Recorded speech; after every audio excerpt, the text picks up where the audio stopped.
নবীর পিঠের বাম দিকের কাঁধের উপর একটা মুহরুন নবুওয়া ছিল। ব্যাখ্যা দিচ্ছি, একটু ভালো করে বুঝবেন। হালকা উঁচা, হালকা উঁচা, দেখতে কেমন ছিল? কিছুটা লালচে লাল। আর এই মুহরুন নবুওয়ার উপরে হালকা কয়েকটা চুল ছিল। একবার একজন সাহাবী এসে বলছে, ইয়া রাসূলুল্লাহ, ইয়া হাবিবাল্লাহ, আপনার বিরুদ্ধে আমার একটা অভিযোগ আছে।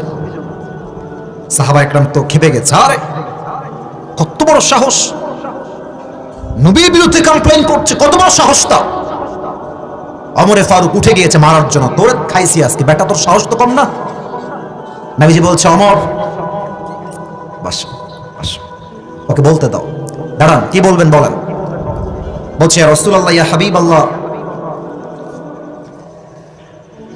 আপনার কাছে আমি একটা জিনিস পাই, আমার হক আছে। নবীজি বলছে, তোমার আবার কিসের হক? আমার, আমি তো টাকা